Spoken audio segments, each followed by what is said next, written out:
I know. Put myself there. There we go. All right.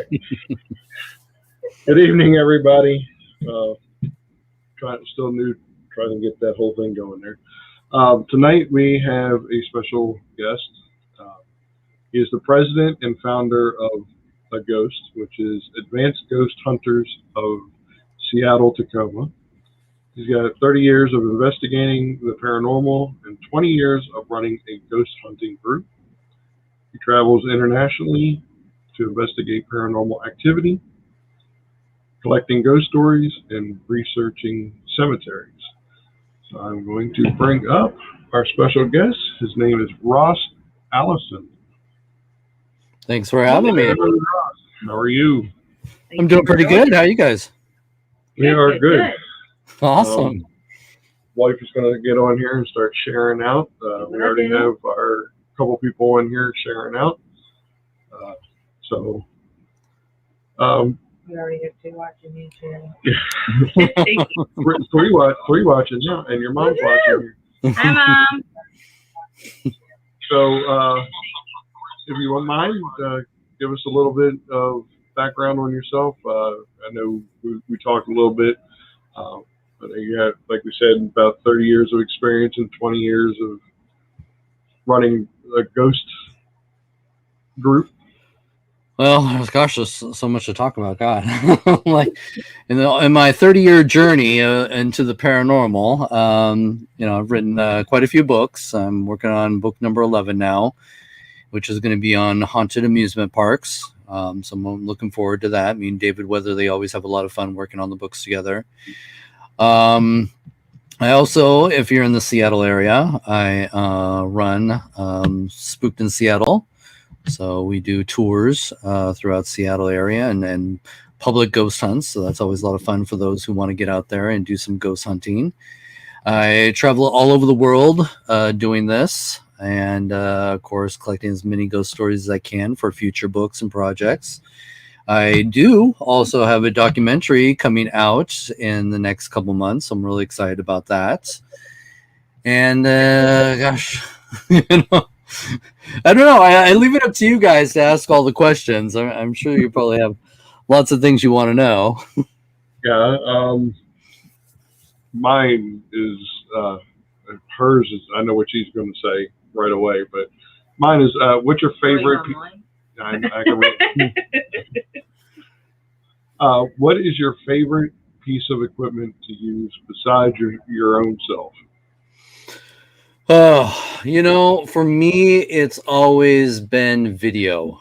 I am a huge fan of video for the fact that it documents the phenomena from A to B. Plus video, you can also capture EVPs. It's not suggestive like some of the devices that a lot of ghost hunters like to use today. And I think, it really could help to stand up to more scientific research when you have a visual concept of what is happening in the environment and around you. So I always say, anybody's going to spend any good money on ghost hunting equipment, get a really good video camera. Mm-hmm. I agree. We have 6 or 8 of them. There you go. Mine is the SLS camera, which I know a lot of people get weirded out when you say you're using an SLS camera because of the mechanics of it, but well, I think if it's used properly, there has been some interesting phenomena that I've witnessed myself. I had a situation. Well, one of the things I should address first, the way to use it properly is it has to be on a tripod. You cannot be holding it and moving around. That will give you a lot of false readings because people don't seem to understand the software is designed to try and find figures. Because, again, it's a gaming software. It's supposed to find a person standing in the room and imitate that person to play the game. That is the whole purpose of the software. Now, I've had situations where, and it's very, very few, and I will, I've used it quite a bit, and I'd have to say 1 out of 50 might be something that I could think could be paranormal. It's hard for me to say yes, it's paranormal when we still need more research, more science behind this. But there's a few situations where I feel that yes, there very well could have been something. And one of the experiences was I had one of my subjects sitting in a chair, scanning the room with her own senses, feelings, and all of a sudden she said, you know, I feel like there's somebody standing beside me, and it just tapped me on the shoulder. And at that moment, something appeared in the SLS camera and tapped her right on that shoulder. Oh, Very nice. Yeah. So that was pretty awesome. I think that was probably one of the strongest pieces of evidence I've seen using that technology. But again, it can give you a lot of false readings because shadows on the walls or certain objects in the room. It's trying. It's really trying because it's expecting to see somebody in the room, and it'll map out people very easily when there's nobody there. Right. Especially with a chair.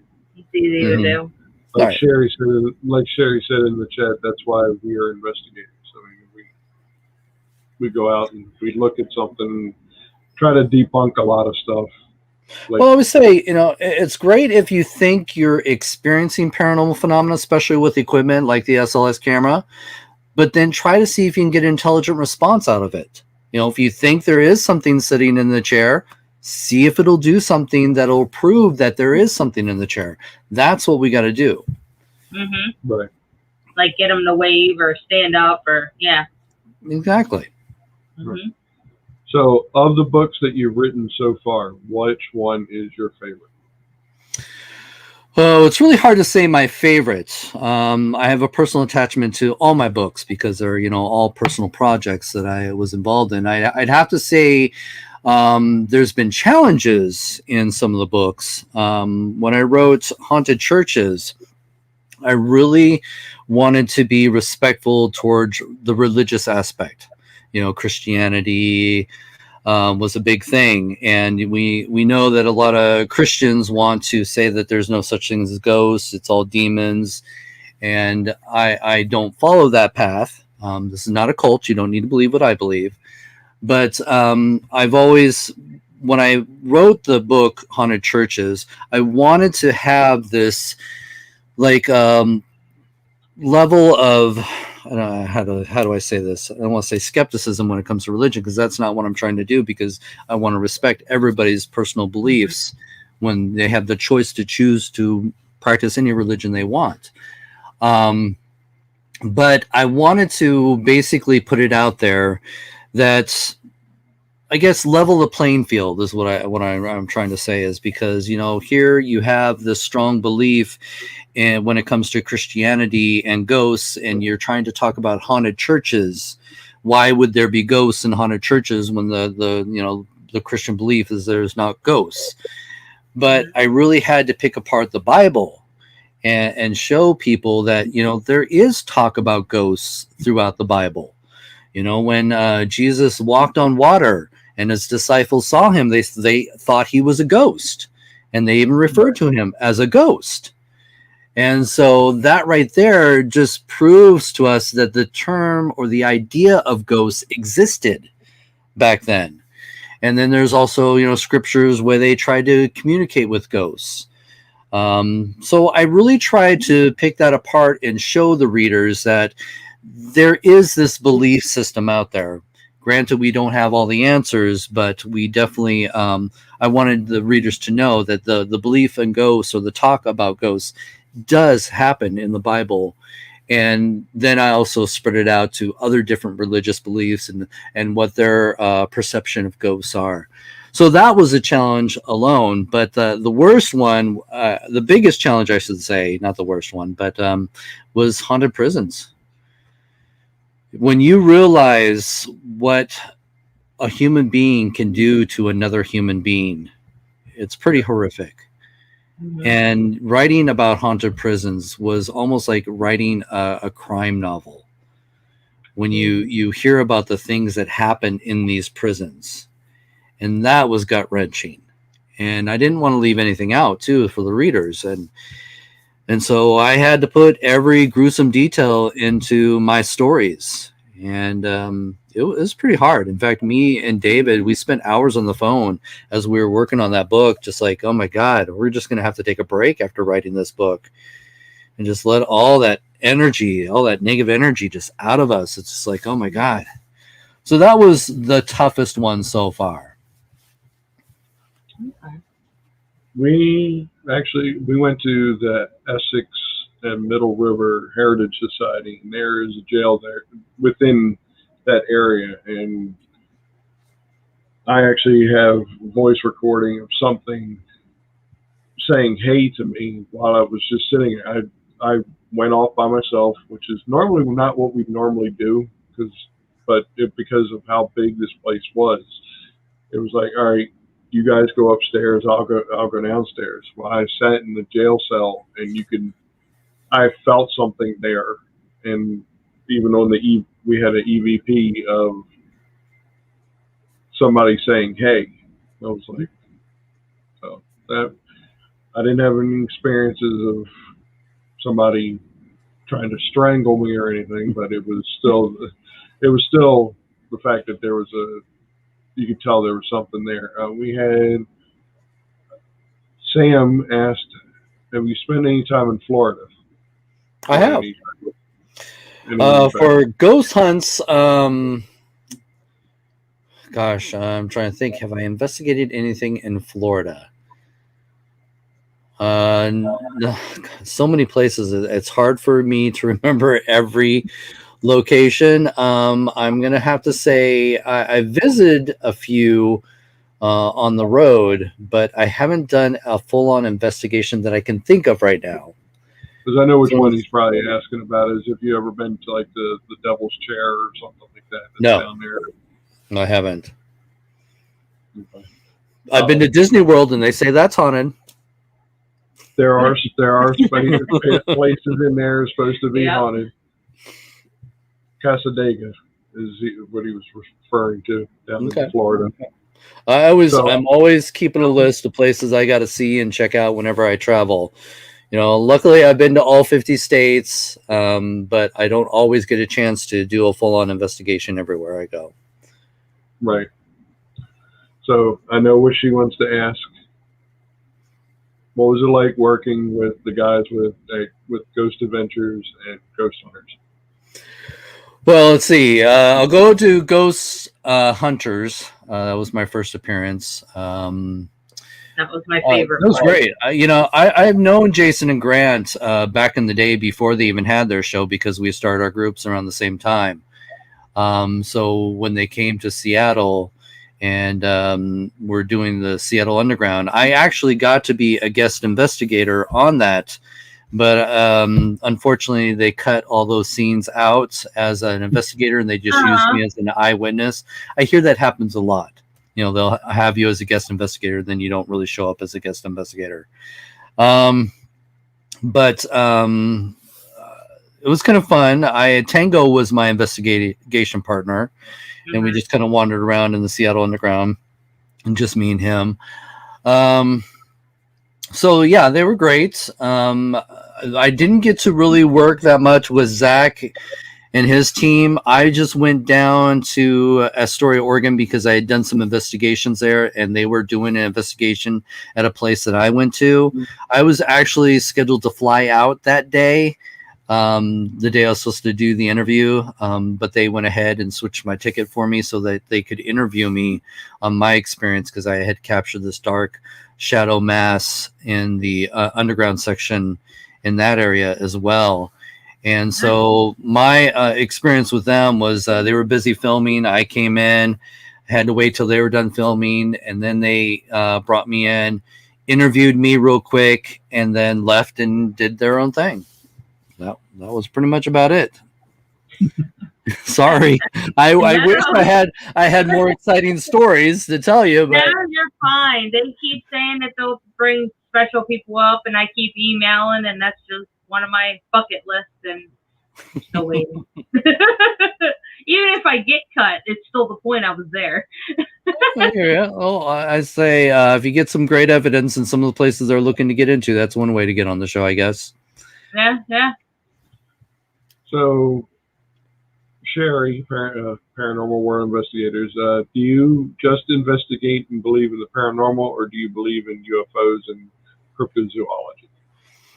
I actually, I keep an open mind when it comes to the paranormal world. My passion has always been ghosts and dabbling a little bit in psychic phenomena, because I believe those two worlds kind of connect. But when it comes to crypto and UFOs, I keep an open mind. I don't want to believe that we're the only creatures in this universe. I believe that there are other intelligent life forms out there. Um, so yeah, I definitely think that that's a great possibility, and it very well could be happening. I just don't spend my time investigating it.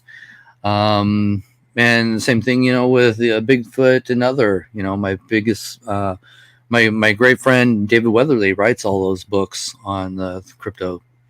So yeah, I definitely keep an open mind to it. I just don't pursue them like I do the ghosts. The paranormal. Right. Mhm. Okay. So you got the ghost hat on. Talk about your Company. the company you got. A.G.H.O.S.T, the Advanced Ghost Hunters of Seattle-Tacoma. We are the oldest ghost hunting group in the Pacific Northwest. Started the group back in 2000 after I had lived in California and wanted to get involved in the paranormal field. Had the opportunity to go to a few Lloyd Auerbach's lectures and events. And after that, I wanted to get more involved in ghost hunting. But ghost hunting wasn't a big thing as it was back in 2000. So I ended up starting my own group, A.G.H.O.S.T, and it just kind of took off from there. And now we travel all over the world. We do a haunted road trip once a year, where we'd fly into one state and rent cars and travel and hit as many haunted places that we can, and then fly out of another state. And then we go overseas.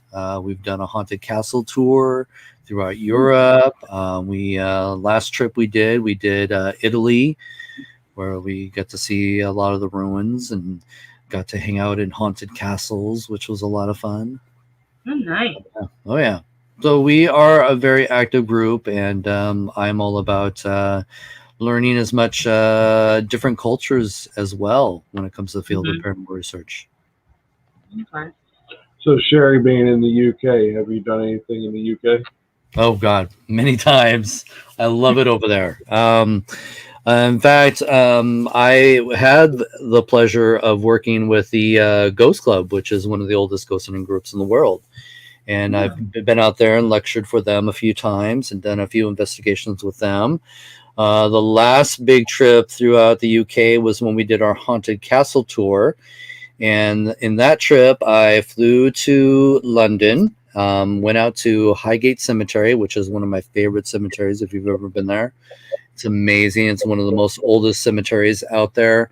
And if you get a chance, get a tour on the west side. They only do tours on the west side. You can walk around on the east side, but the west side has got some beautiful, beautiful monuments out there. And so we did that.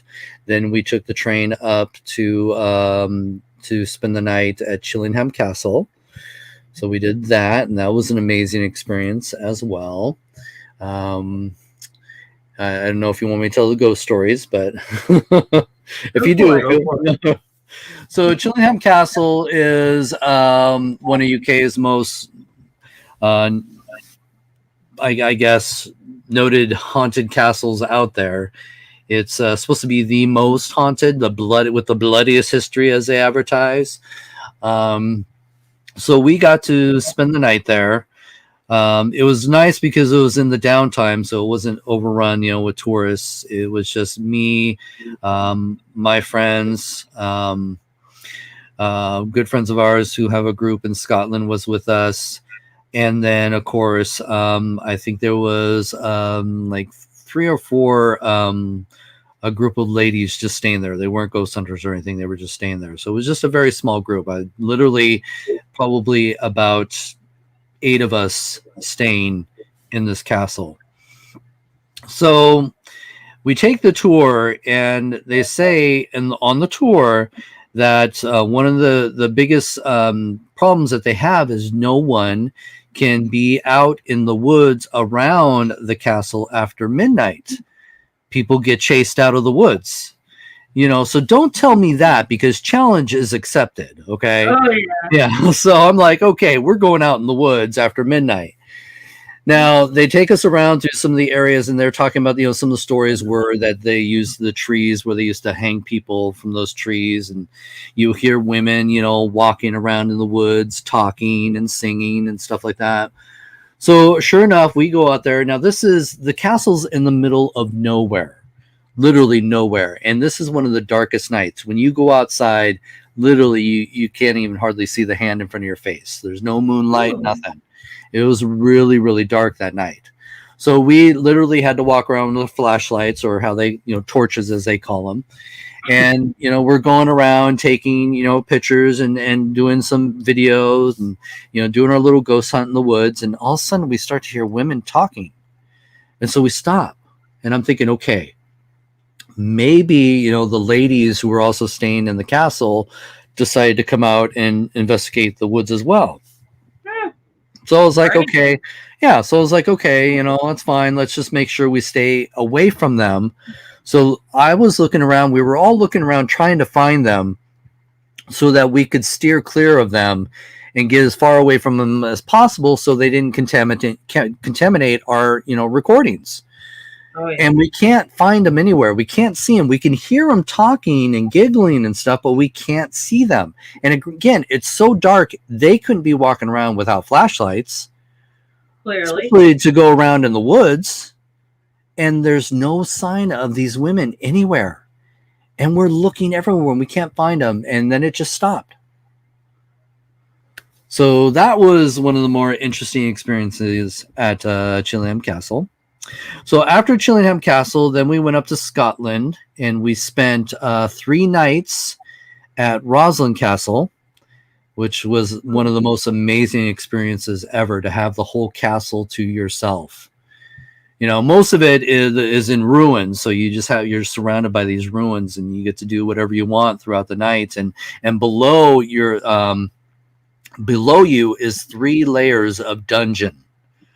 So throughout the night, you can even go down into the dungeon. So that was an amazing experience. Just some strange noises, I can say, when it comes to the personal experiences. And then after Roslin Castle, we took the ferry over to Ireland, Northern Ireland, and we spent 1 night or 2 nights in Ballygolly Castle. And that's the one with the haunted tower where apparently the daughter had jumped from because she was kept prisoner there. So there we had that, and then we went down to let's see. After that, we went to, God, I can never remember the name of this castle. It was another castle in Ireland. I can't remember it.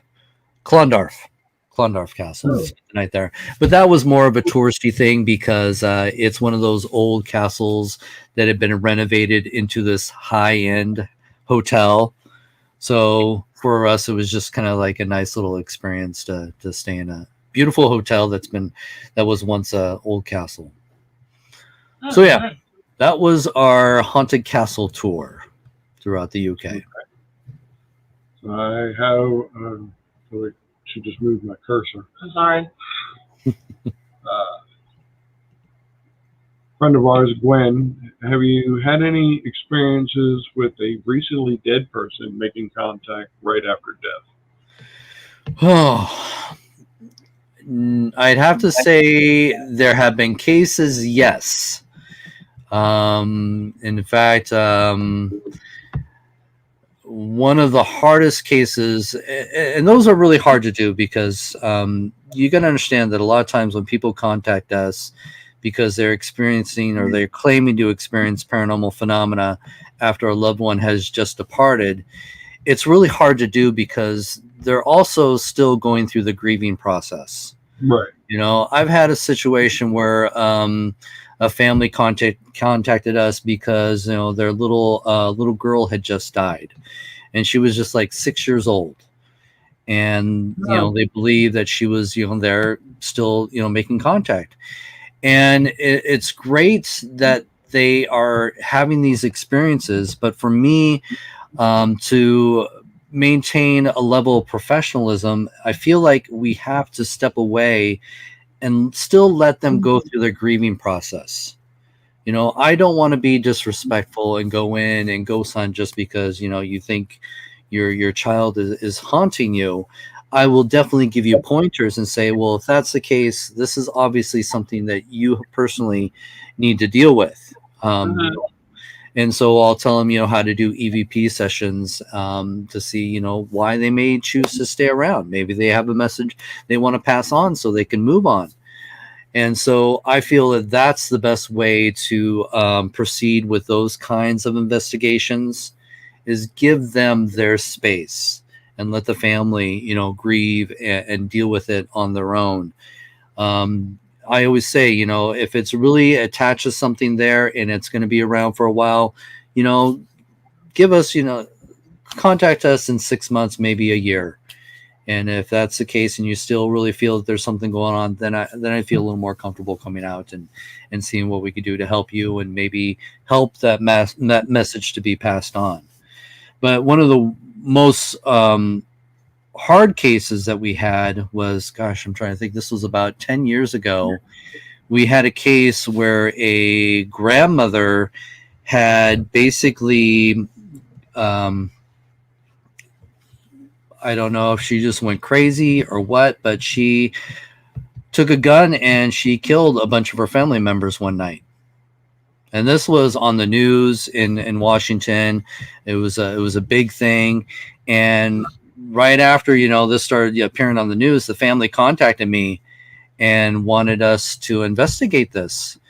And this was, one of those cases where I did not want to talk about it. In fact, we kept it hush hush for quite a few years, because again, this was 10 years ago. And, now I feel okay. It's okay to talk about it, but it was a tough situation because the situation is the grandmother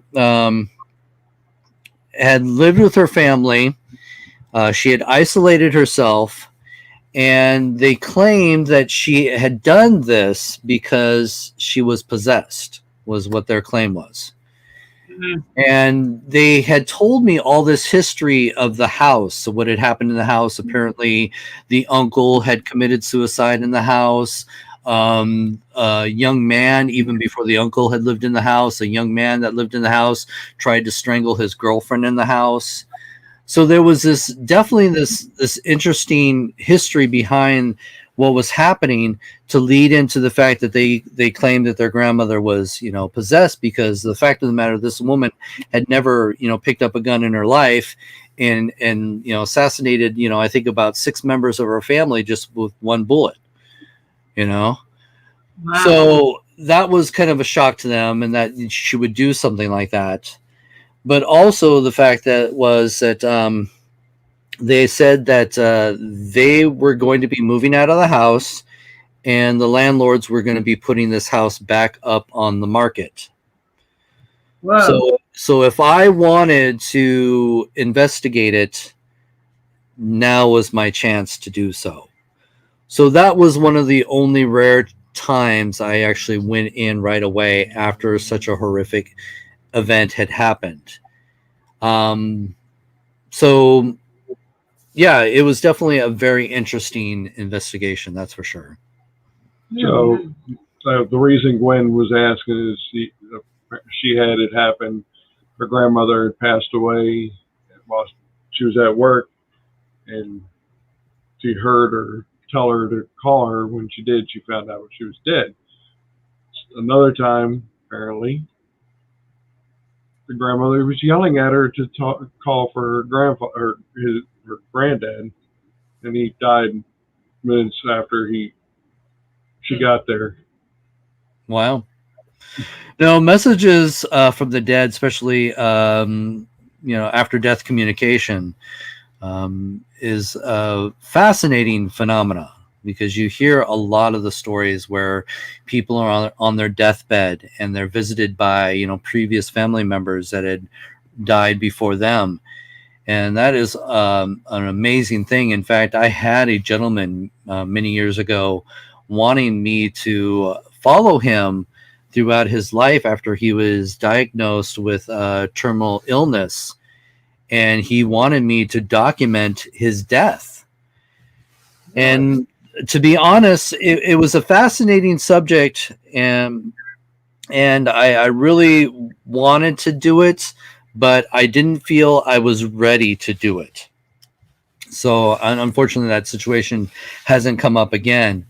But yeah, I know when my grandmother died, she was talking about just before she died, she was seeing her brother who had died before her, and having conversations with him in the middle of the night, that type of stuff. So it is a fascinating thing, and I definitely believe it's very possible. I know when I was very close to my grandmother when she died, and I was always waiting for that the after death communication with her, because I figured if anything, she would at least, me being the ghost hunter, she'd come to me. I didn't really have the experience that I wanted, like to see her or hear her. But I did have, shortly after she died, being that I'm a tour guide, one night after my tours, all of a sudden three $2 bills showed up in my tip jar, which was kind of odd because I've never had $2 bills show up in my tip jar. Usually $2 bills, being that they're so rare, people like to keep them. And my grandmother collected $2 bills. Oh. And so to have these, three, not just one, three show up at the same time, maybe, it's wishful thinking. Maybe it was her. I don't know. Wow. So, Justin, what are you doing with the information you gather / observations you make? I'm assuming you're writing a book about them.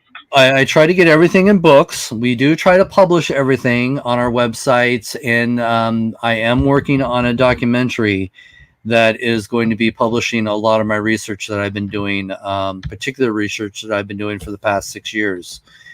So I'm really excited for that to come out. I can't say anything just yet, but we've really made some breakthrough findings in what we've been doing. So yes, I am a big believer getting your evidence published. You really need to do that. That's good. The Ghostology 101 book yes. that you have. Mm-hmm. Is that part of the curriculum thing at Washington State? Well, it was basically one of my first books. I really wanted to help people get an idea of what was involved in ghost hunting. I have to tell you the truth, it's kind of a little outdated now, especially with the technology. That was, 12 years ago I wrote that book. Technology constantly changes, but there is some good elements to that book. One of my more recent books that does cover ghost hunting is going to be My Haunted Journal.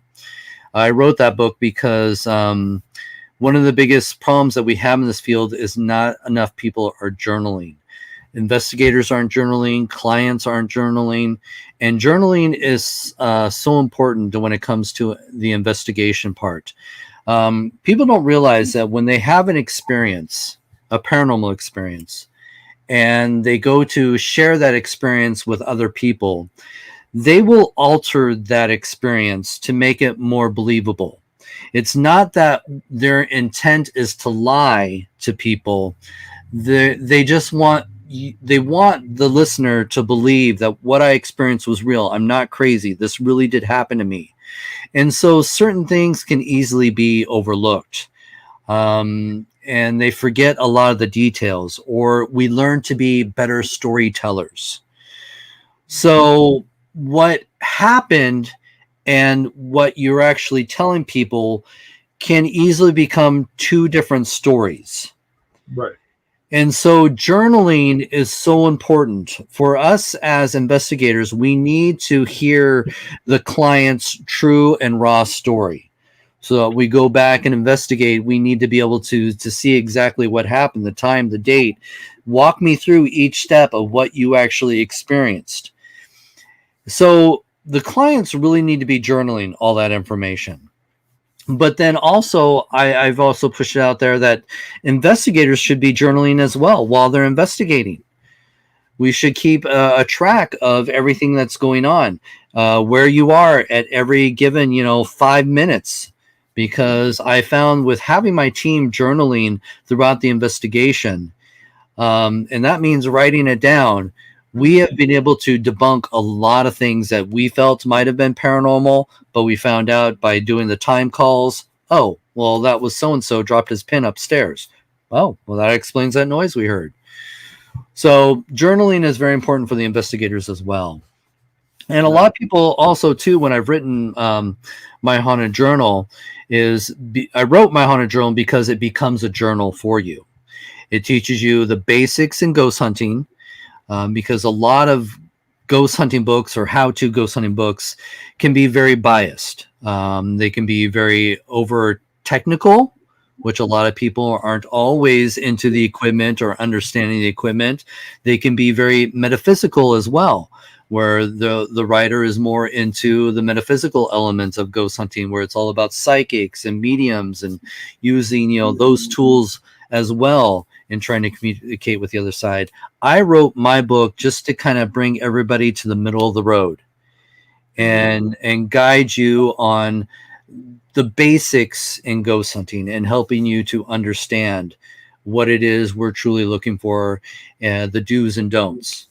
And so for me, I've always told people, Ghostology 101 was a great book because it was my first book. But if you really want to get into the basics of ghost hunting, my haunted journal is a great one to start with.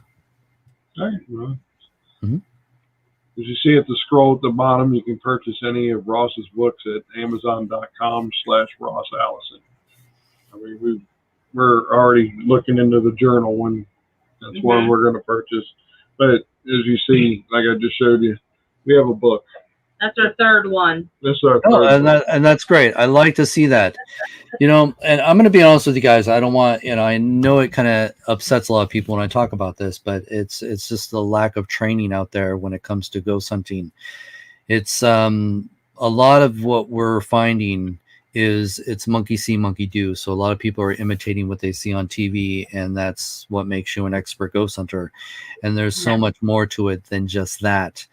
And the biggest problem is a lot of these teams, I hate to say, and it's only a term I use, is what I call lazy ghost hunting. And it's just because they're in it for that experience, that instant gratification of, oh my God, something touched me, or, oh my God, I heard something, or, oh my God, I saw the door slam shut. That's great. Those things happen.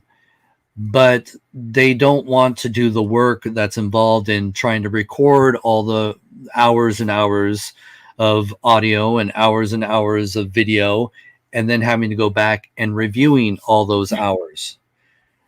So it's getting to the point.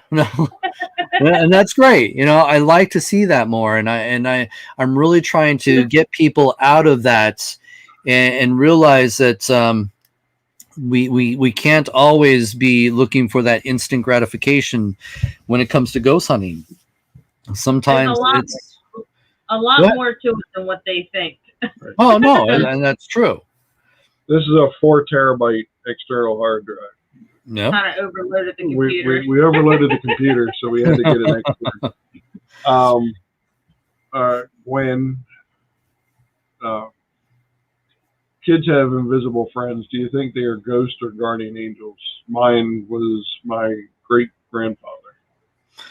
I think it's a little bit of all the above. To be honest, I think it's depends on the situation. I do think that kids can see things or hear things that we don't necessarily hear or understand anymore. And I think it all comes from the fact that as we go from childhood to adulthood, or even into those teenage years where you're kind of in that middle phase, people don't understand that we, as a parent, and here's a prime example, when you have a child that is frightened of something that they claim that's in the closet or under the bed, what does a parent do? a parent tries to comfort their child and say, no, there's nothing there. You don't have to worry. Don't be afraid. That's just your natural instinct, is to comfort your child so that they're not afraid. That's what I believe starts that conditioning, like, okay, there's no such thing as you in the closet, so you don't exist. And that's where I think most parents make the mistake, is they're not listening to their kid, or they're just trying to do what any parent would do. You know, I'm not blaming the parents whatsoever. When you got a kid, when you got a kid screaming and crying, terrified, you're going to do whatever you can to protect your child and help them through that situation. And I think that sometimes is where that conditioning starts. And that's where they start to erase the imaginary friend or whatever it is that's talking to them in the closet or under the bed or whatever it is. I think that's where that starts to happen. It does. And that's a great one too, because our 7-year-old has been dying to go out investigating with us. Of course, she's young, so we don't allow it. But during the day, we did take her down to the old drive-in in Ocean City. And, you know, the screen's there, the stand's still there. It was a great experience. Well, we didn't leave alone. She has an attachment now. Okay. A little girl attached herself to her. And we know this because, of course, I can see her, he can feel her. You know, it's a very sad story. The little girl was giving me a headache for a week. And finally, I just said, enough. I need to know who it is, what you're doing, why you're doing it. She was attached to Rose, but it was giving me the headaches. And finally, she was let me know who she was. I can't see her or anything, so it was more of a, okay, you're in my head, now get out of it. Let me know who you are. Her name was Margaret. She was 7 years old, 7 years old. She was pretty young. Our daughter now is 7. So it was one of them, as soon as I told her to get out of my head, basically, she stopped. Okay. She's young. She didn't know. And, you know, her story is sad, but it was just one of those. She attached herself to another child that is her age. And, you know, saw family that she never got, you know, that she never was able to meet and stuff like that. So it was just one of those. She's still here. She plays nice. Our daughter will see her, and she has the abilities I do. We did have a scary moment where we went to, what was the name of that place? There's a place. Okay. I can't remember. Oh, Fort Howard. There you go. And, you know, it was one of those day things that had a park, so we figured, why not? Another day investigation. She'll enjoy it. Let's go. And mind you, it wasn't overly hot or anything. I mean, it was one of them days where it was, okay, let's go to the park type thing before the summer. It was still mid-spring, but we were having a little bit of a heat wave, but it wasn't overly hot here. So we get there, and Rose is like completely out of it. I mean, literally, we were screaming her to wake her up, and she was just like out of it. And then when she finally did come back, because Margaret was like told to leave her alone. I went back there and started talking. Rosie, come on, Rosie, wake up. Rosie, let's go. I wasn't getting nothing. So for some reason, it clicked in. Margaret, let's go. She goes, huh? What? And looked me dead in the eye. Her blue eyes were not blue. They were hazel. And her, you could tell the glow in her face was not my daughter. And I was like, you have got to leave my daughter. And next thing you know, she goes down into a slump and then comes back up. And I was like, are you okay? Because I'm thinking she's having one of those, episodes she's never had before. It was almost like she was having a petit mal seizure type thing. Wow. So like a staring seizure. I was done. I wanted to go home.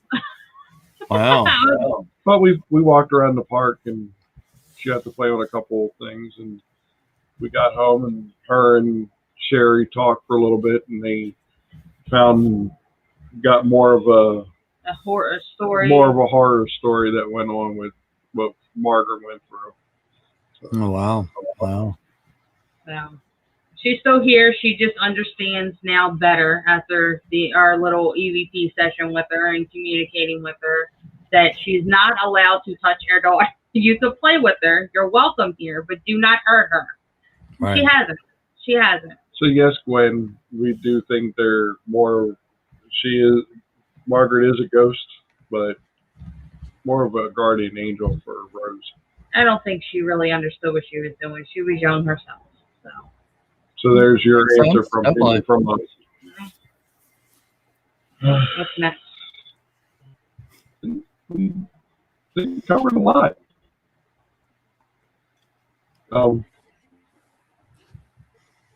More questions from I don't think there's any. No, I haven't seen any extra questions from the chat room. You guys have any more questions? Put it in there. Sherry Hun, if you feel like coming back up, come on.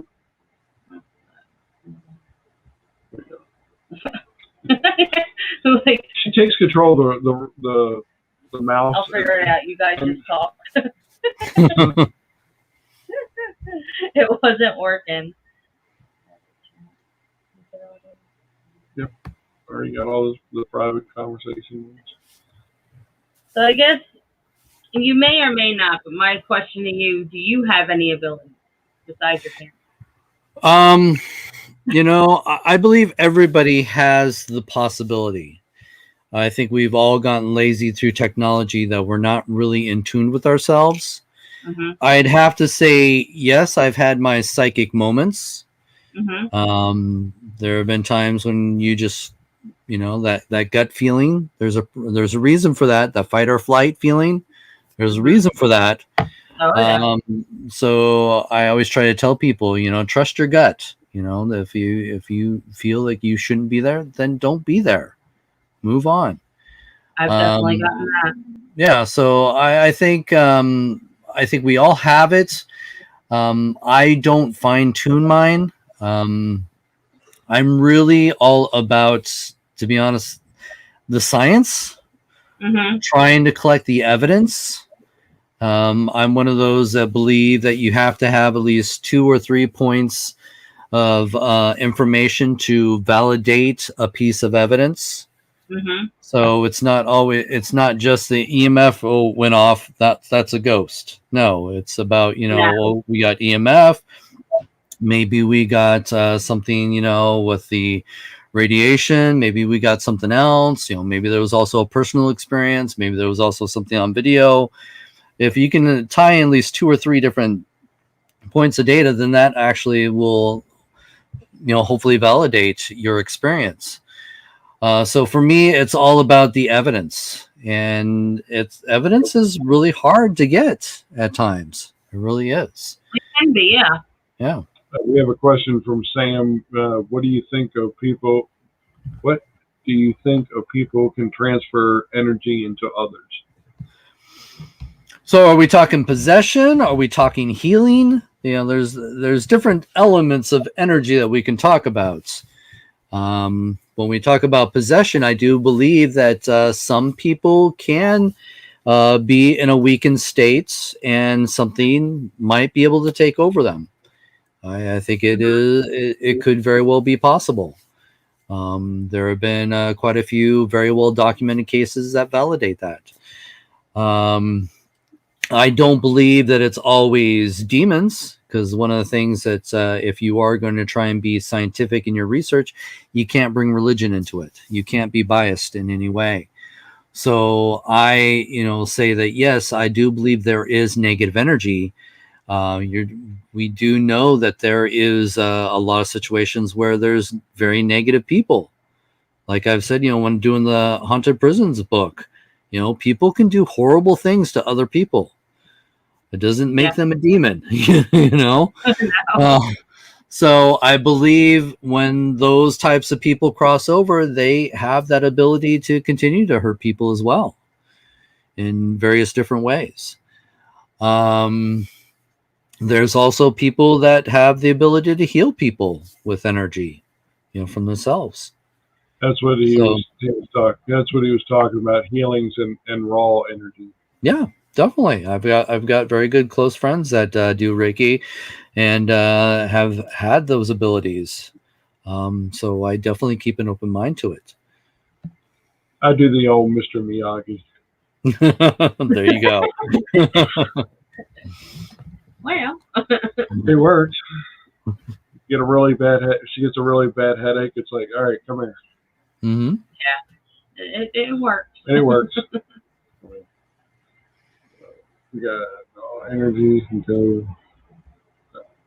You already got that. It just all goes to the fact that energy cannot be created or destroyed, but it can transform from one state to another. So, ghosts are considered the same thing. What happens when we die? You don't just turn off like that, like a switch. That energy has to transfer to a different state. Mm-hmm. So, like, what's the next step? It's like, didn't Einstein say something about that? Well, there's also the fact too that they'll say that some of that energy is used to tear down the body. That's what causes your body to deteriorate. Is that some of that energy remains to do that? Right. That's true. Out of all of your investigations, have you had any personal experiences, like where you pushed or heard something, or, So now you guys want to be here for a full year, right? Okay. Come on. It's tons. I've had tons and tons of experiences. You're talking to somebody who's been doing this for going on 30 years. I've traveled all over the world, been to some of the most haunted places throughout the world, got to go through the Amityville House. I got some of the places you can the most deepest, darkest places you can imagine, and a lot of places that have claimed to be the most haunted, I've had no experiences whatsoever. And some places that aren't claimed to be the most haunted, I've had the most amazing experiences. So yes, I've had a lot of experiences, but I will be honest with one thing. I have yet to see a full body apparition. Really? Now, I believe I might have seen one, but I tried to ignore it. And so I'll give you a personal experience. All right. We were investigating Shakers in Milwaukee, Wisconsin. This was a former brothel. And I was running some experiments upstairs. I had one of my subjects spending the night, a male, spending the night in one of the rooms where, one of the ladies still does her job. Okay. We'll let this be PG. Okay. Yeah. Your audience can use their own imagination. All right. There you go. All right. So he's spending the night up there by himself. I'm on the next floor down on the second floor. He's on the third floor. I'm on the second floor. Now, before we turn in for the night, he's having a hard time. He doesn't know if he's going to be able to do this experiment, stay up there in the room. Right. And he keeps saying, Ross, can I please just go, spend the night in the car? I'll sleep in the car, don't worry about it. Give me a hotel or anything like that. And I said, no, you got to do this for me. Come on. You said you've wanted these experiences. This is your chance to do it. So, I finally talked him into doing it. And so I went downstairs and I'm sleeping on the couch downstairs. And throughout the night, every time I start to fall asleep, there's a loud noise in the room. There's, something weird will happen. I felt like I was, being jerked awake one time. So I never could get to sleep. So after a while, I just started filming. I just took my little GoPro camera and I just started filming the room. And as I'm filming the room, I can hear him coming down the stairs. And I'm thinking, oh, great. He's going to come to my room and tell me he's going out to the car. So I don't want to acknowledge him. Now, my room has a door with a glass window, so I can see into the hallway. Okay. So I'm just, busy, looking at the camera, and I see through my peripheral vision, I see him walk, and I hear him, walk right past my door and continue down to the first floor. So I'm like, okay, and after a few minutes, I'm like, well, I don't want to seem like an ass, and I should check on him and make sure he's okay, because something might have happened to him. Yeah. So I get up, I go downstairs, and when I get downstairs, I realize that the door is deadbolted on the inside. Now, I really don't think much of it because, again, I have had no sleep whatsoever. So I go ahead and I unlatch the door. I go out to his car, and he's not there. Huh. So I heard him come all the way downstairs, but I didn't hear him go all the way back up. So I'm like, okay, where the hell did he go? So I go back in, lock the door behind me. I go all the way upstairs, and there he is sitting in bed. And I'm like, did you just go downstairs? He's like, no, I thought that was you. Oh, wow. Yeah. Oh, The one time I could have looked over and saw an apparition face to face, I refused to because I thought it was a subject. Yes. Because you were sleeping. It does it. Oh, So wow. yeah, so that's my one time that I thought. Now I have seen, dark masses, dark, shadowy figures move around, but not that apparition where I can identify a sex or, their clothing or anything like that. Wow. What are you trying to do? Little pictures of our little guy. Hold on. What are you doing there? Nothing. I think she's trying to show. I was trying to show a picture because, and I don't know if it's gonna come up. Maybe that's it. But it was when we were at the Evelyn house, and Sherry was walking around with her little kid on the live stream taking photos, and in 3 different photos we caught a guy. Nobody else was there with us. It was me, my husband, and one of my daughter's friends. She wanted to explore with us, see how the experience and stuff like that. So we brought her along.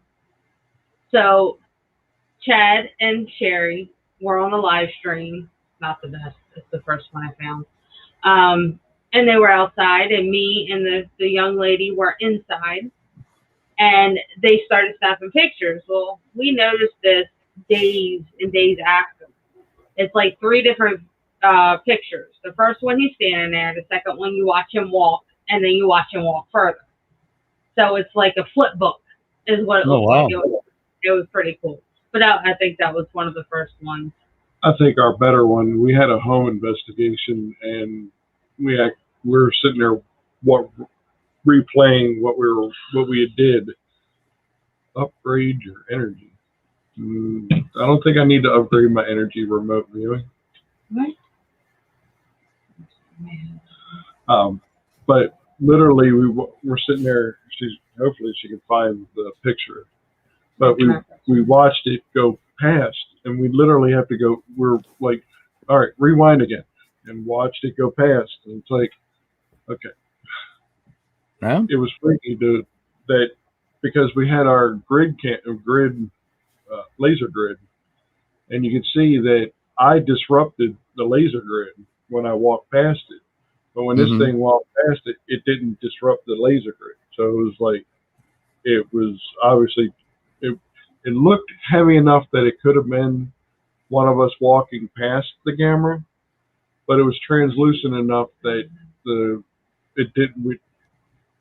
laser grid didn't go off. It didn't disturb it at all. Like she said, it was essentially a solid apparition, but I don't have it. Like I thought I did. But it's definitely on our Facebook. No, that's it. It's dark. oh, probably not gonna be able to.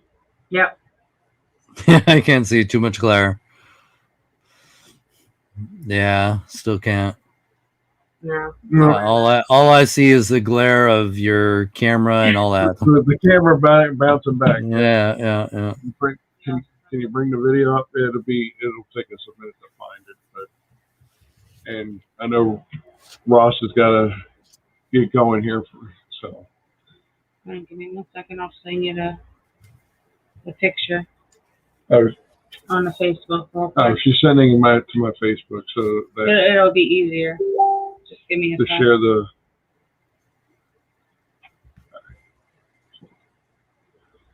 Share. I don't think we have a video that's on our YouTube. But... What are you doing? I don't think I need to. No, you need to pull up the cancel. Chrome tab. Facebook.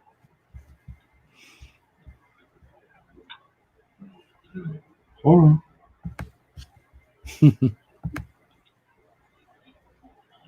How we're learning.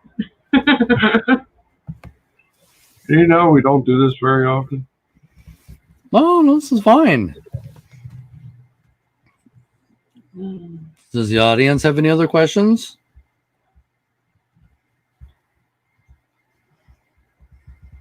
Question, Sherry Hun, do you want to come up?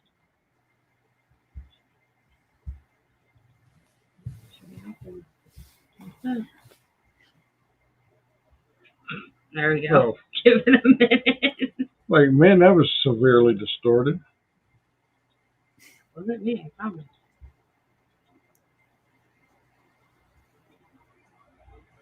Oh, now it's clutching. Take it off. All right, we're all going to have a seizure now. Take it off. I'm trying to remove. Stop sharing. You got to do it again. I got to do it again. Mm-hmm. All right, let's try this again. Hopefully it won't be glitchy. There we go. All right. So this thing right here. I can see something kind of misty, right? Yeah. Yeah. And you see where the laser grid is. It literally, when I walked past it, the laser grid was on me. You could see the dots on me. This literally blacked out all the laser grid. So I would assume that it's behind the laser grid. Where's the laser grid? Right in front of it. The laser grid's in front of it. Well, it's sitting on the deep freezer right laser, yeah, the laser grid was sitting here, pointing towards this back wall area. Right, but was the laser grid all the way on the other side of the wall, or at the other back wall facing that, or was it in the middle of the room? It was on a deep freezer pointing towards this back wall here. So that way, because what they were saying that was going on was they were having, stop sharing. They were having things going on downstairs in that particular area.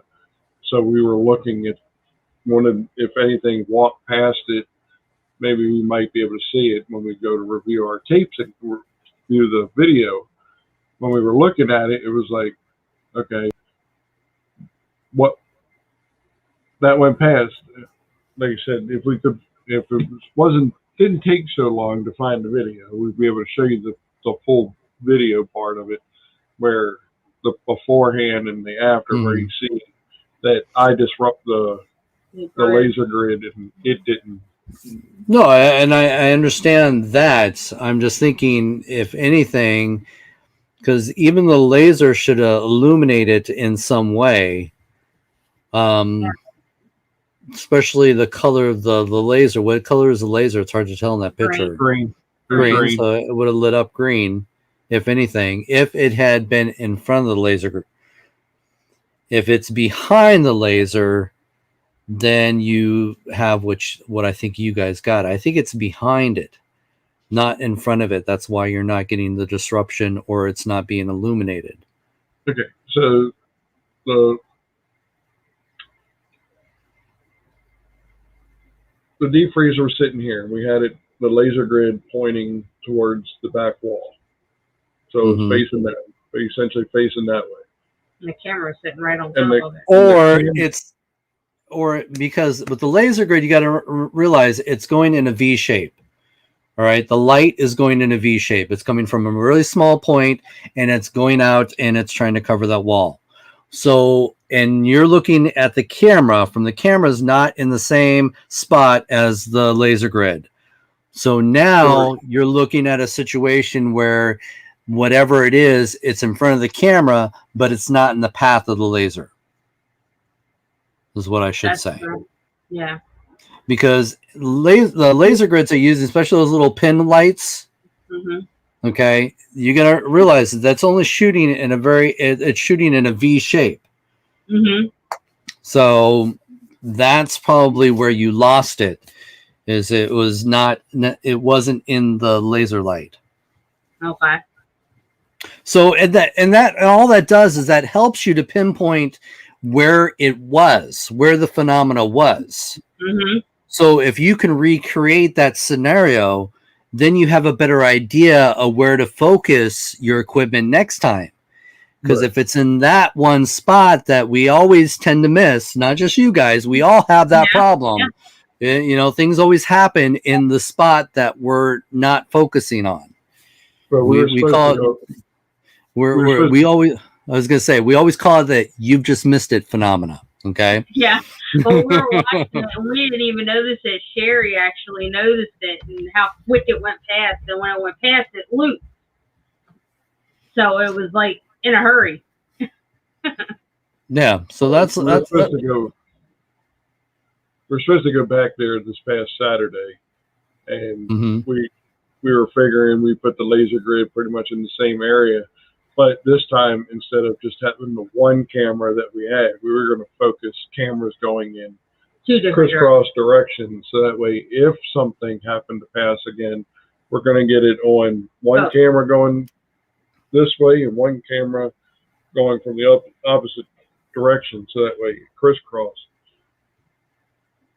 And that's one of the biggest problems that we have in the field is not enough training for people in the paranormal field to understand how to set up an experiment. Mm-hmm. You know, making sure that when you set up a camera, set it as far back as possible. Don't set the camera in the middle of the room to focus on that little spot that they say the ghost walks in front of this door. That you want the entire room. So you try to cover the widest angle as possible. And I see so many missed opportunities because people don't know how to set up their equipment. When we first started, that's exactly how we were. Set it up in the middle, face it at the door. We went to Glendale Hospital and we did that. Mm-hmm. And I was like, what? I could have just put it in the corner. I mean, but yeah, as we progress and we get on, we definitely learn. And that's why we like to do a lot of these, videos and stuff, because we learn from them. Why not? Right. It'll make us better. Right. And I'm here to help you guys out too. Give you guys some shortcuts. I can definitely. I'm more than happy to share pointers because, again, I've always said it's not going to be just one investigator that's going to prove the existence of ghosts. We have to work together. We have to be able to share what works and what doesn't work for us to have a better idea of what's going on out there. Sherry going, I told you about cameras being back. We know that. We know that. We gotta live and learn, right? Okay. Mind you, we first met Sherry through another YouTuber that was a friend of ours, and actually our daughter's boyfriend's parents. Weird situation there. But I guess we don't want to get into that story, do we? No, we don't want to get into that. No. But yeah. But when we first started, it was the first time they came down here was like last October. Sherry going, nope. Don't want to get into that backstory. But when we first started, it was, me being a photographer, I should know, get the widest angle that you can. But when you're shooting video, you're forgetting things because you're looking at what's what the field of view is on the camera. And you're thinking, Right. okay, that's a pretty good field of view. But then you also got to remember that this little teeny tiny lens doesn't shoot very much. I mean, you're sitting there. Don't show the light. It's going to blind everybody.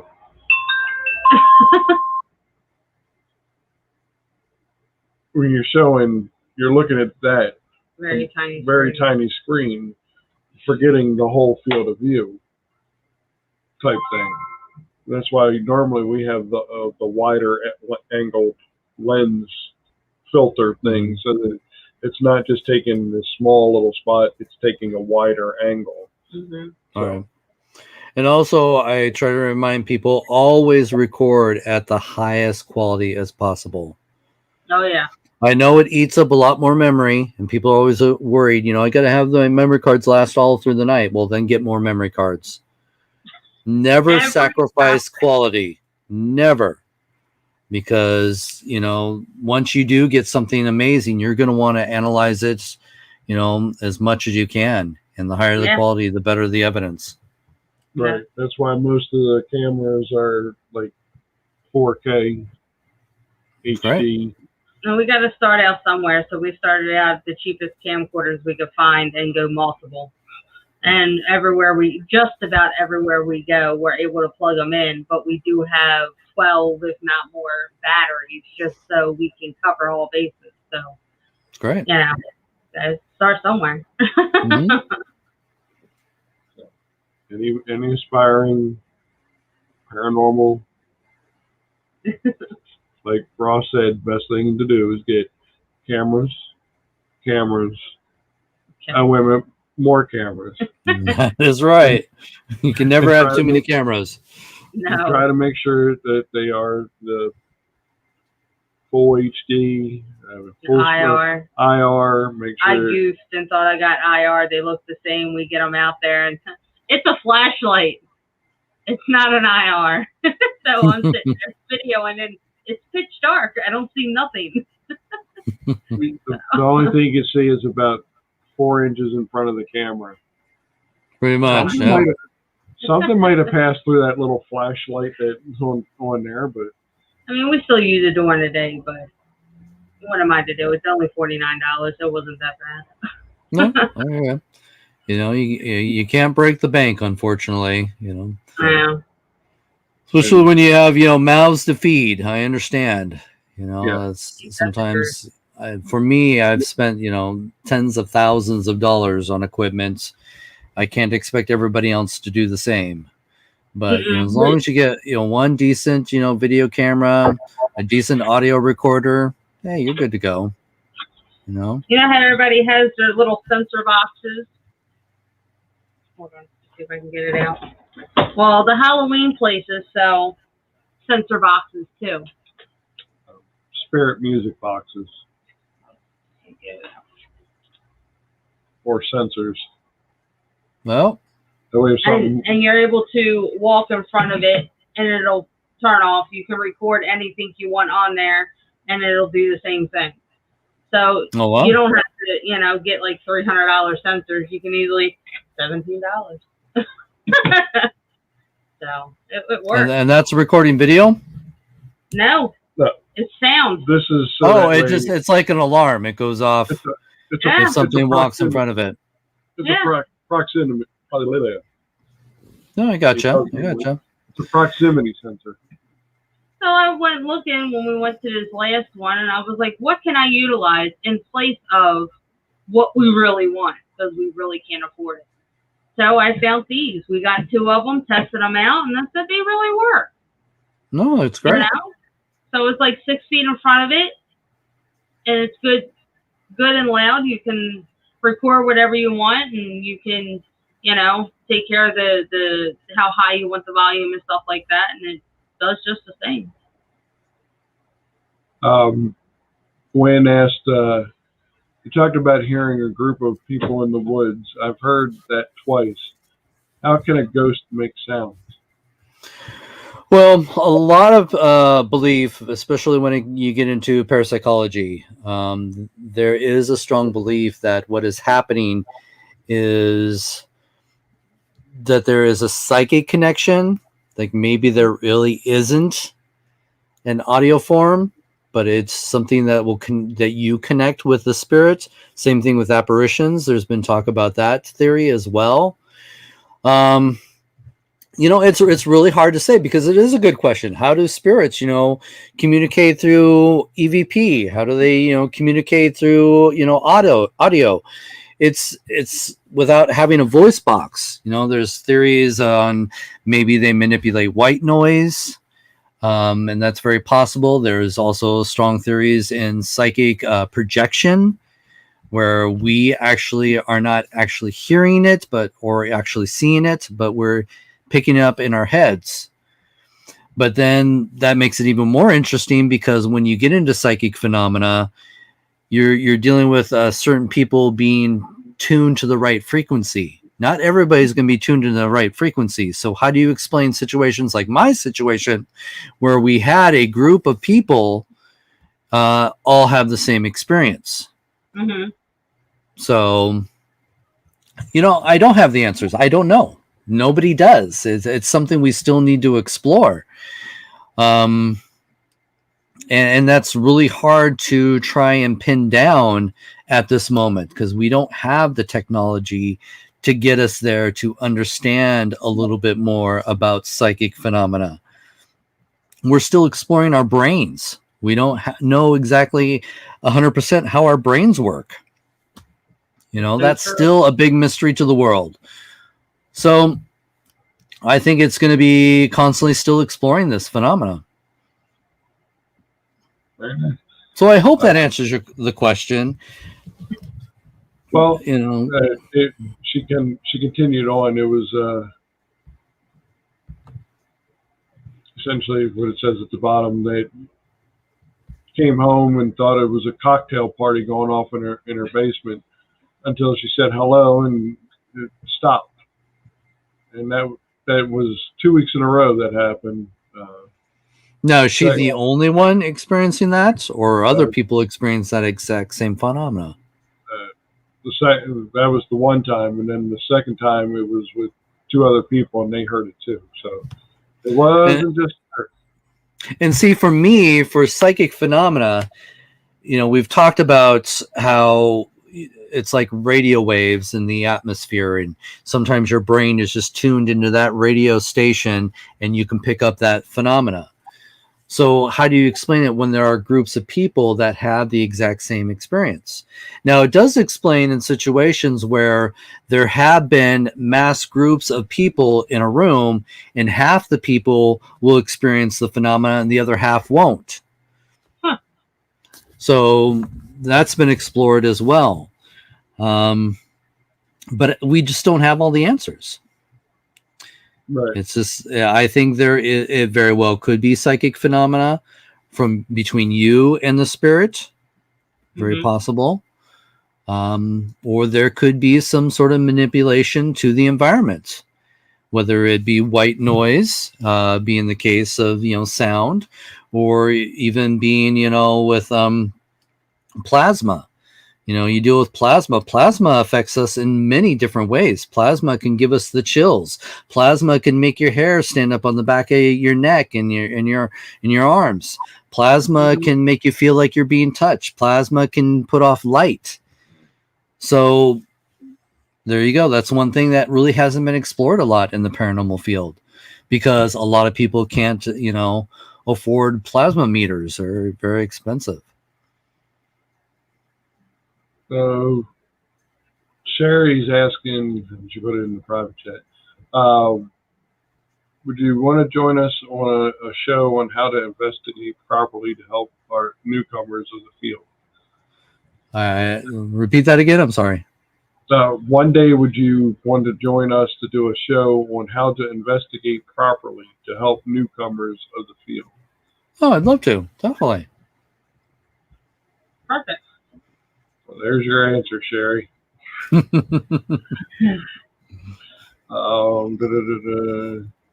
Justin put in there, the grandfather of a friend of mine was a famous ghost photographer in the late 30s. He made long exposures and threw sheets of paper in front of the lenses so people believed it was ghosts. Yep. Yep. Mhm. Yep. I The think old they can. spirit photography, that was a big thing. Manipulating people. You know, and I hate to say it, but it always tends to happen in fields where people can make a buck off of it. Ghost hunting is really popular now. You have to understand, when I started ghost hunting, it was something that you still kind of remained in the closet. You didn't tell people you were a ghost hunter publicly.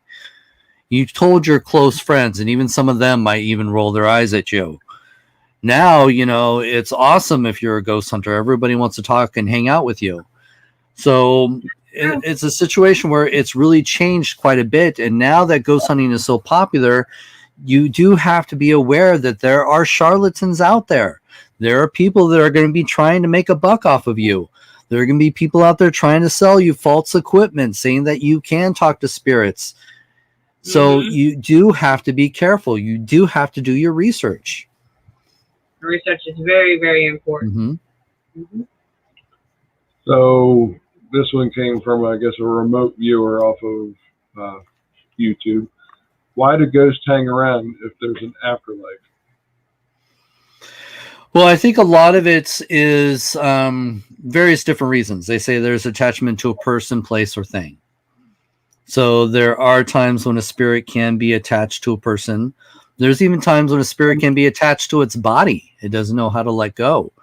That could explain situations why cemeteries are haunted. But then you have the unfinished business. That's another thing that will keep somebody around, is because you didn't achieve the goals that you wanted in life. There's resentment, especially in suicide situations, where you really didn't mean to do that. And now you're just hanging around to see, you know, what happens next. There's the unaware that you're dead. Everything happens so quickly that you're still going about, you know, your life. You know, we still don't have this complete understanding of what the afterlife is. And the afterlife is many, many different things for many, many different people and their belief.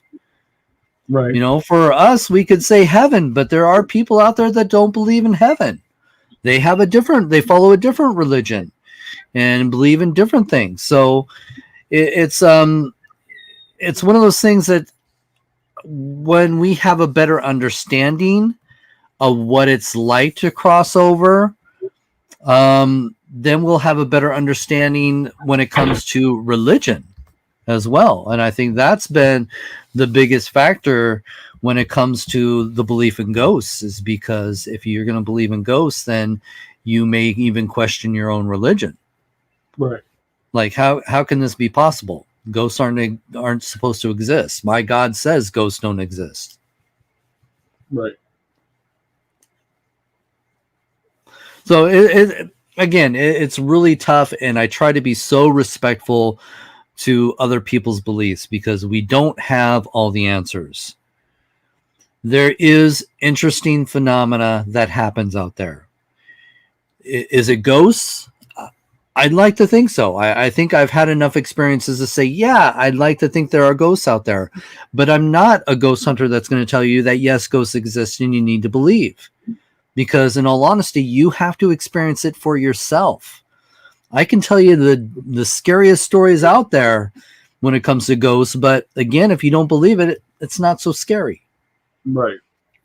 So it still is this fine line that you have to be careful on how you cross it and how you relay that information onto others, because we don't have all the answers, and I'm not going to pretend like I do. You know, I'm going to be open and honest with you in my research and what we find and what we think is happening out there. But right now, there's still a lot more questions than there are answers out there.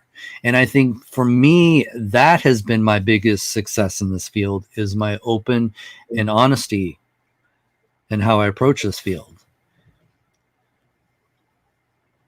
Yeah, like Sherry was saying, it's best not to push your religious belief onto somebody else's. Yeah. But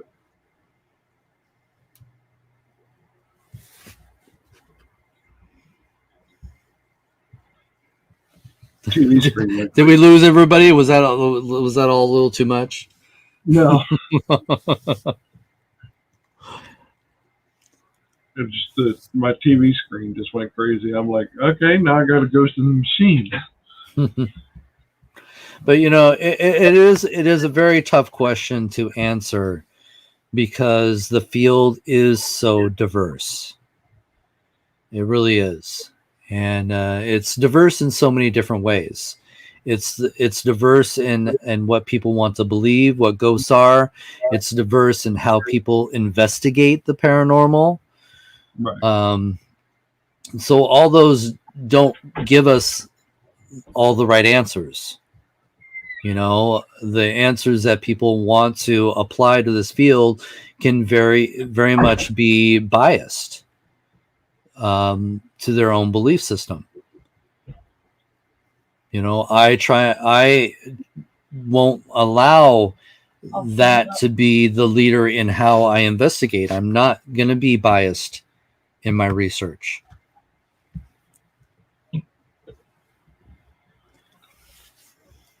So with Sherry popping up a question, what advice would you say to someone just starting in the field? Besides getting a lot of cameras. And here's one of my biggest pet peeves when it comes to the popularity of ghost hunting, because I've seen many groups come and many groups go. They say the average life span for a paranormal group is usually about 3 years. Because, well, we're all volunteering our time. We're not getting paid to do this. Many people have families to take care of. Many people have their real jobs, as they put it. I'm the only person in Northwest that actually has made this my full-time career. But the biggest problem that I have is the fact that as a lot of these groups pop up and want to get right into the nitty-gritty of ghost hunting, the biggest mistake that they make is they get clients involved. You should not be dealing with clients until you're at least 5 years into this field. If you want to ghost hunt, there are plenty of haunted hotels. Check into a haunted room. There are plenty of haunted cemeteries. Go check out a cemetery, haunted parks. There's a lot of public places that you can get into and learn your craft and fine-tune your craft. But don't be out there, fishing for ghost hunts into people's homes, especially when they're dealing with a very sensitive, complicated, and possibly horrifying experience. Mm-hmm. And they're expecting you to help them, and you do not have the experience to help them. That is one of the biggest problems that we have today. You don't know how many times I get called into somebody's home because they had some other group come in, and this group has terrified them so much, believing that they have a demon in their home, that they have to sell their home, and that's the only way they can deal with this situation is to leave the property. That is wrong. I'm sorry. There are far many other things that you could do to help in that situation, and we don't even know what the client is possibly even dealing with. So we got to do our own investigation to find out what's going on, because now these people, we have to talk them off the cliff because they're ready to jump because they think they're being terrorized by a demon. Yeah. And that happens so often that these clients ask these groups to come in. These groups make matters worse, don't help the client whatsoever, and then pack up their gear and move on. And so that's what I'm just saying. It's great if you want to get into the field. I love seeing a lot of people having an interest in this field, but there is a level that you have to be at if you're going to be dealing with clients. If you are running a group and you do get a call for somebody who needs help, then reach out to people that have more experience that you can help them to help them, So that's my biggest thing. We also have problems with egos. There's a lot of people out there with huge egos that want to start up a lot of what we call paradrama in the field, or territorial issues. If you're going to be a ghost hunting group, you probably need to look and see how many groups are already in your area, because if you're not going to want to join them, and that's fine, you don't have to join other groups that are in your area. If you want to start your own thing and do your own little thing on the side, that's fine.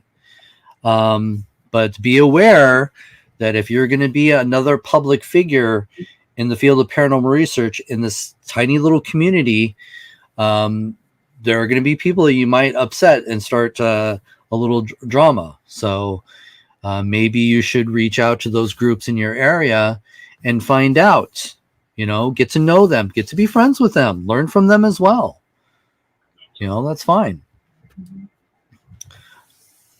I only talk about that stuff because we've talked about that on my show, The Angry Ghost Hunter. So I could talk about all the drama you guys want to hear.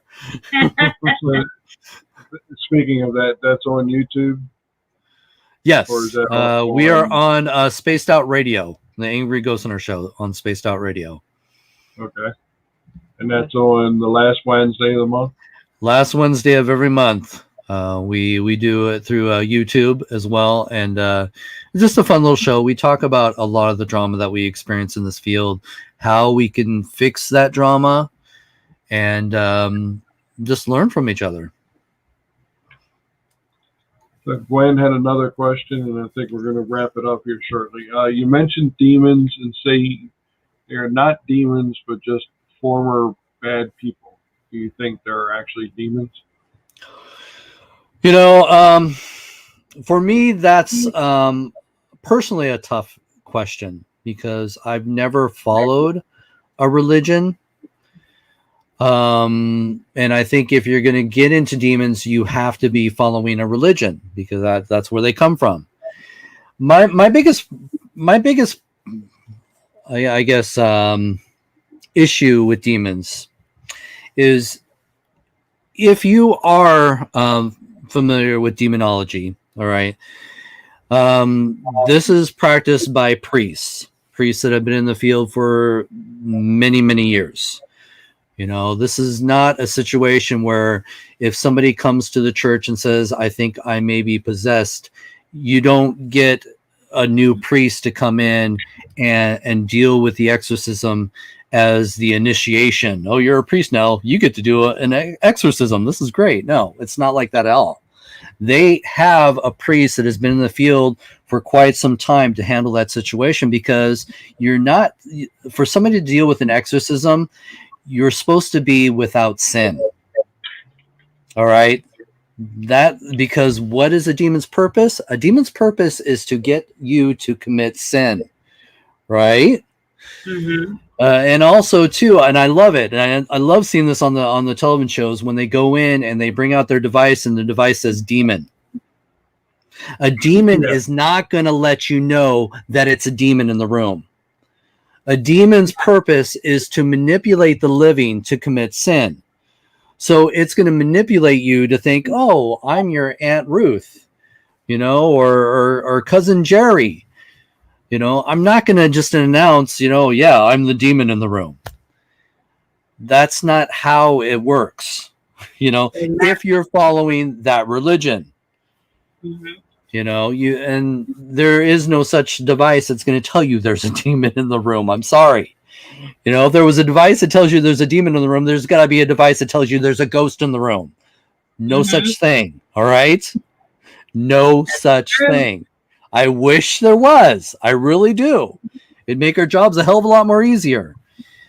But this is where a lot of these falsehoods and misleadings come into the field of paranormal research because the media has made it exciting. The media scaring people is the biggest thing. That's why horror movies and amusement parks are huge attractions for us because we like to be scared.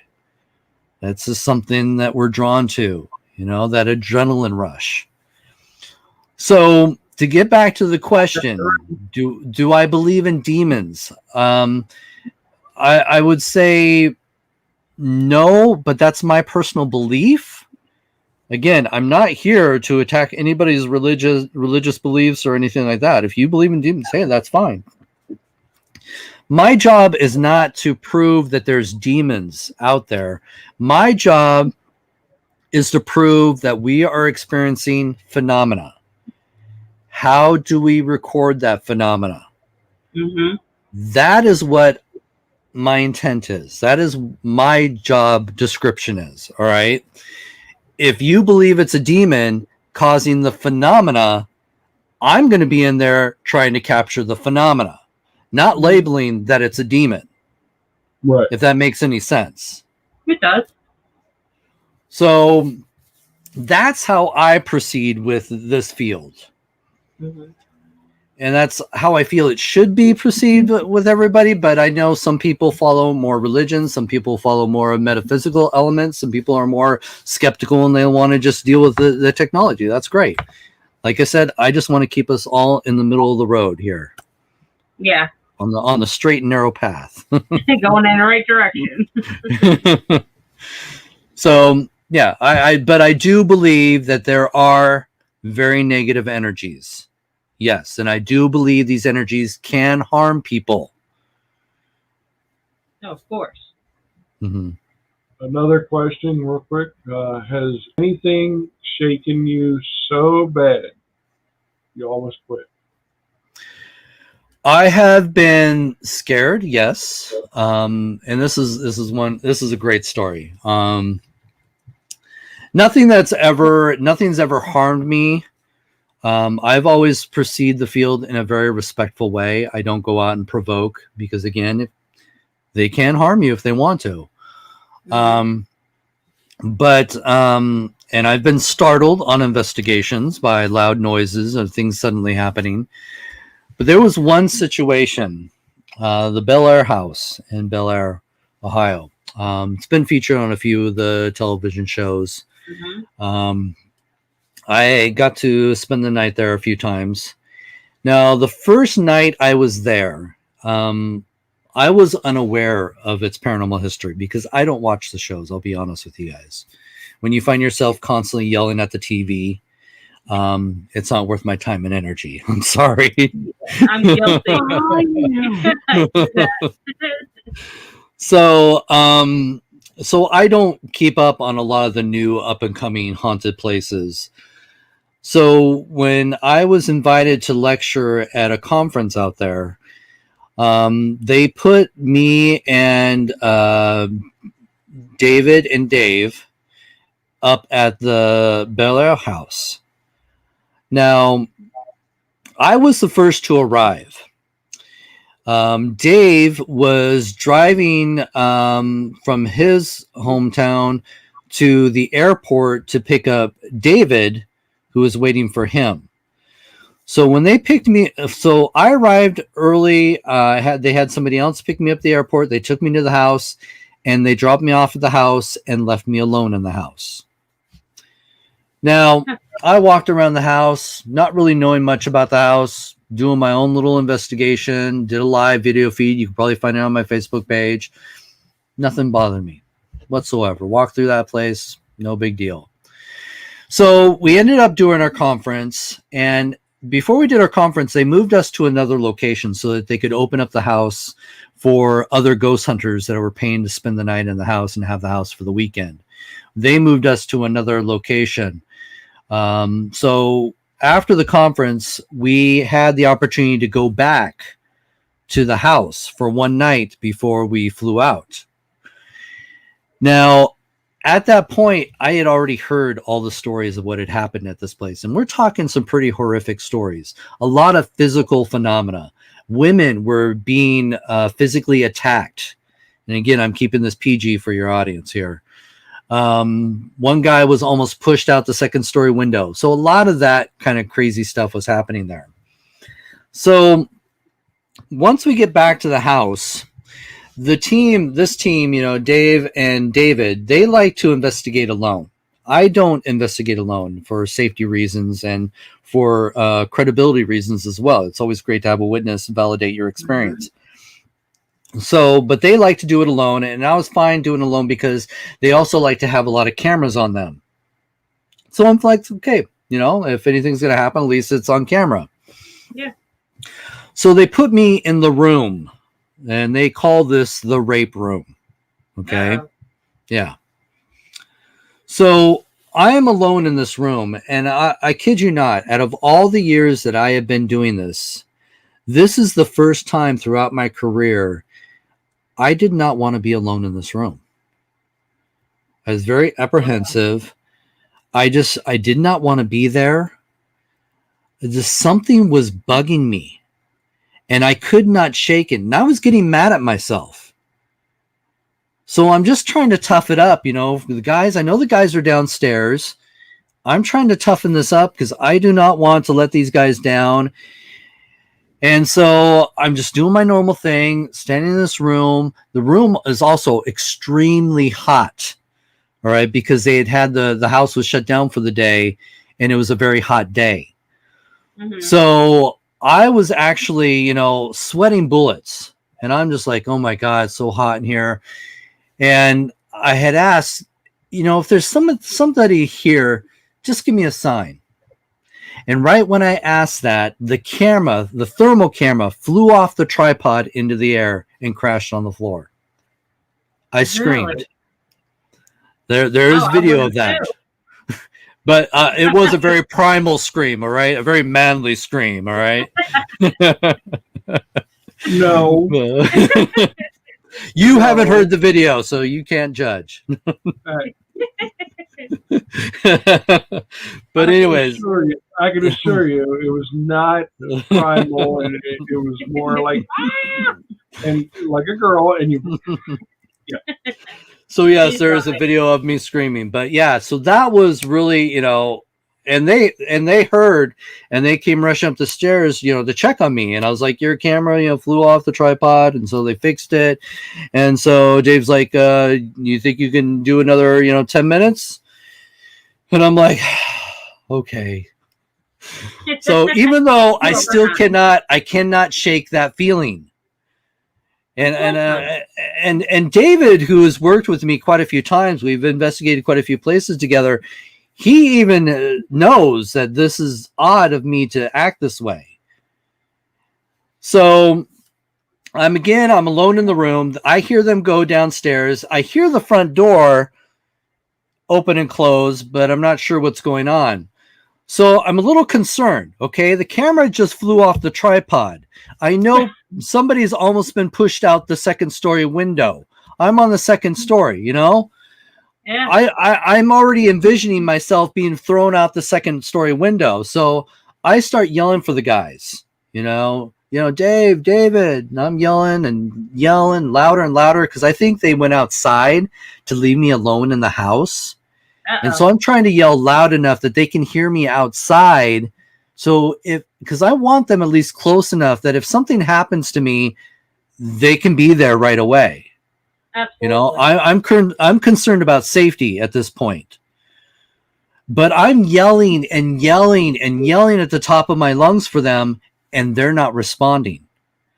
So finally, I had to pull my cell phone out, turn it off airplane mode, and I texted David. And right after I texted him, I heard him yell from downstairs, "Are you okay?" I'm like, what the hell? I've been yelling for these guys and they can't hear me. So David comes up and he's like checking on me. I was like, "Are you all right? What's going on?" I was like, "Could you guys not hear me yelling at the top of my lungs for you guys?" They're like, "No, we couldn't hear anything." And they were just downstairs. Wow. That was like what happened with us. We went to a Winterbourne Mansion. It's a place in Maryland, and it's still there. It's pretty cool. It's abandoned. And he was standing in the kitchen. I was on the front porch, and I think it was about 2 rooms between us. And it was like a wall that blocked him. I'm sitting there hollering for him. I'm freaking out. It's midnight and dark. I can't see. I'm freaking out, and I just want to leave. I want to get out of there. And he didn't hear me at all. It wasn't until she got into the room adjacent that I could see her. Yeah. That I could hear her. And see, that's one of the things that fascinates me in this field. Was there some sort of manipulation going on that prevented them from hearing me? You know, could it have been psychic phenomena? Could there have been something else? Yeah. Yeah. Naked Eye Blind. I'm starting a radio show on the phenomena myself. Any tips on that 15-year veteran in this field? No, it's great. I would just, again, listen to all the other shows. Try to come up with something that makes it your own. We're finding that it's so easy to start podcasts and you know, and all this and vlogs and all that, that a lot of these, especially people that have been at it a little bit longer, get to be very territorial. Mm-hmm. And so you try not to start off on the wrong foot with anybody. So you just, again, look and see what's going on, and see if you can come up with something that's more unique that can make your show stand out a little bit more amongst the many needles in the haystack, you know? Mm-hmm. And that's the tough part, because the toughest part is getting your audience. It really is. Finding the niche. Yep. Yeah. Like Sherry's saying, be honest, be real. Mm-hmm. Don't try to fake it, because once you fake it to make it, people will find out. That's it. Well, it just takes that one time being exposed, and you're ruined. That's one of the reasons I've turned down a couple shows. I was offered my own shows, and you know, when they give you that contract and they say you have to look the other direction or not say anything if they decide to alter the evidence or alter the story in any way, you have to go with it. You're their little puppet on the string.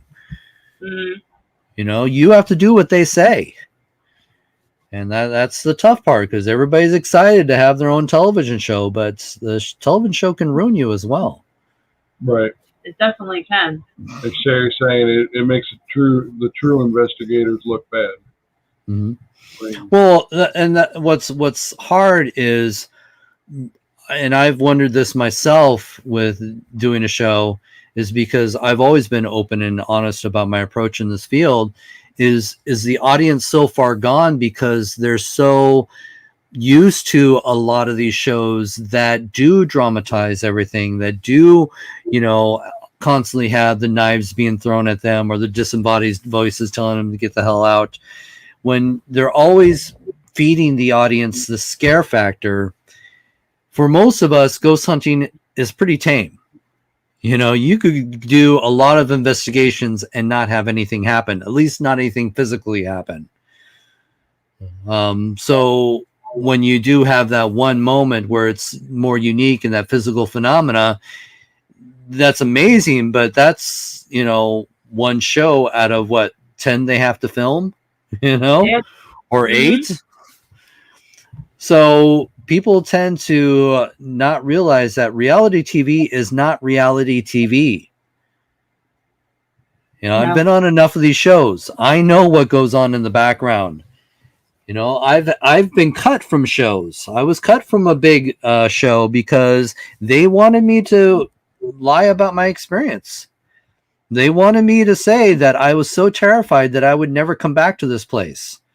And this is a place that is featured on my tour. I'm there every day doing tours. And I'm going to go on national television and say, I'm too scared to come back here? No way. I'm sorry. That ain't going to happen. Yeah, they wanted me to make the story scarier than it actually was. And when I refused to do that, guess what? They cut my part. And that's fine. Wow. So our little hour video or interview that we're going to have turned into an almost 2-hour interview. That was pretty cool. I enjoyed it. So thank you for your experiences that you had. Oh, you bet. Sherry, you want to come back up and say anything? Did we lose her? There she is. Is she a ghost? Well, you got to remember. We can't hear you, sis. You're muted. Oh, sorry. Yeah, no, I do look like a ghost. And you got to remember, she's 5 hours ahead of us. 5 hours ahead of us, 8 hours ahead of you. Wow. So yeah, obviously a big thank you to Ross for coming over onto the show. It's been really awesome to have you tonight, and it would be really interesting to have you come up on one of our company shows, talk about investigations and things like that. I think it'd be You really bet. good to get it from somebody that's had it from both sides. Like you've done it naturally like us, but you've also been in places and shows where you know what it's like. So it'd be good to get a point of view from you. You bet. Instead of like us, we have literally just been on YouTube. I've done this for over 20 years. I'm a practicing shaman, druid Awesome. shaman. I am also a witch, so I have a completely different belief and things like that. But Mm-hmm. I'm like you in a lot of ways. I'm very open to any religion. I do not push things onto people. You know, I'm here for education and that, and it's good to come across other people like that. And thank you for actually coming and supporting and being on my lovely A-Team's show tonight. I know that's made me Anytime. very happy. And it's made Oh, us yeah. happy as well. We hope you do come back. Oh, anytime, you guys. Anytime. But I'm going to drop again so that you guys can say your bit and Ross can say goodbye. But thank you, Ross. And Well, it thank was you, great. Thank you, sir. See you very soon. Well And I'll done, let Ross. you know if I'm ever get a chance to go back to the UK. Okay, yeah, no, send me an email if you're going to come to the UK. We'll have to join up and go. You have to take me to that church in London that you said about. The Oh, yeah. That's one of Oh, my yeah. You'll love that. places to go Oh, to. yes. Yeah. Yes. That'd be Highgate. awesome. Love it. Okay, Okay, I'm going to drop you're, then. you're supposed to be coming to the United States. You're not supposed to be I'm staying actually, in yeah, I'm moving to the United States. So, yeah, but I will still come back here because I've got family here. So it's another year yet. It's not The yet. sad part is anybody can come to America, just no one will let Americans go to there. That's the problem. Yeah, I agree. It's quite bad that way. But yeah, the European Union shut down no fly for anybody in United America. States. Yeah. you've got Ross's email, ain't you guys? Yeah, we have it. Yeah. Well, We haven't- when you've got a free moment, if you pass it over to me, I can message him and sort out I another don't have his email. I have his Facebook. Facebook, whatever. I don't mind. That's how. Oh, sorry. Okay, yeah, right. I'm going to let you guys say bye then, as you're going to be up here for another 3 hours. Okay. Yeah. I mean, we could, but we got. Once they get me started. I'm terrible that way, literally. If I say I'm going to be on for an hour and they'll be sat there 4 hours still waiting. There you go. When I start talking, I can't stop. So I'm going to drop and I'll talk to you later. Bye. Bye. Oh man. So again, Ross, we appreciate you taking Absolutely. time out this evening to support our little bet. YouTube. No, you bet. We all start somewhere.